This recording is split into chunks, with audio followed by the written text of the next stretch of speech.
All right, so problems 1, 3, 4, and 6, these are the answers here. Most of them were pretty straightforward. The only one that was kind of tricky was number 3, because you had to apply the triangle angle sum theorem to find this angle here before you can apply the law of sines. And yeah, so we already went over the law of sines, and that's what you want to use if you're given two angles and the two opposite sides. And of course, you're trying to find one of the opposite sides, right? Now we have the law of cosines, which you want to use if you have three of the sides and only one angle, right? You only have one angle and you have three of the sides, but you're trying to find one of the sides. Law of cosines.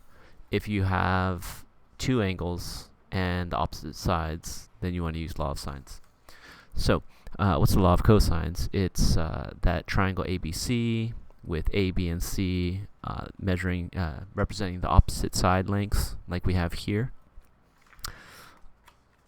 Then the following equations are true, right? So if you're given angle A, you can use this equation. If you're given angle B, you can use this equation.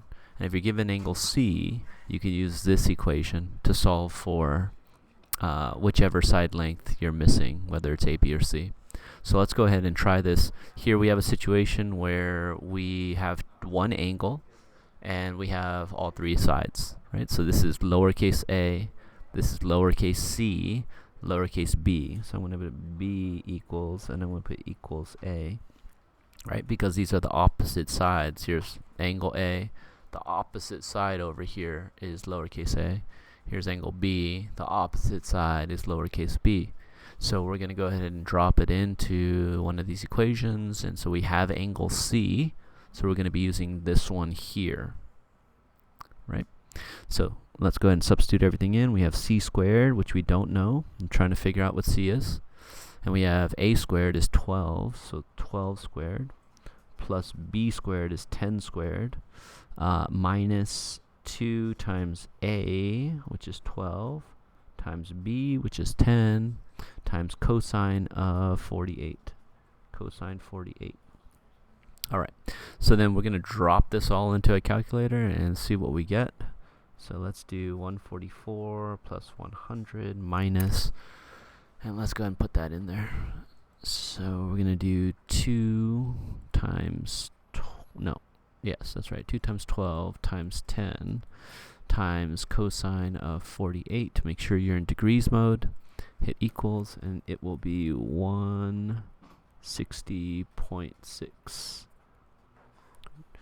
So we're also going to subtract that from 244 minus 160.6. So equals, we get 83.4. So back over here, we have c squared is equal to 83.4. So I'm just going to go ahead and say c is equal to the square root of 83.4. And I guess since we have our calculator out, we can go ahead and use it. So square root of 83.4 is equal to 9.1. Like so. Right? So that's how we apply the law of cosines. We have one angle, and we have all three of the sides. Right? So in this case, we're trying to find the measure of angle A. So measure of angle A is the unknown, but we have all three of the side lengths. So how will this work? Well, let's go ahead and plug everything in. We have angle A, so we're going to be using this equation here, cosine A. So let's go and drop everything in. So this here would be lowercase a, this is lowercase c, and lowercase b, the opposite sides of the angles. We'll drop everything in, and we'll get 7 squared is equal to b squared, which is 5 squared, plus c squared, which is 8, plus 8 squared. Is that it? Yeah. Minus 2 times b times c. Yeah, b times c. So it's 5 times 8. 5 times 8 cosine angle A, which is unknown. We don't know it. We're trying to figure that out. Right? So let's go ahead and do the math. And we'll get 49 is equal to 25 plus 64.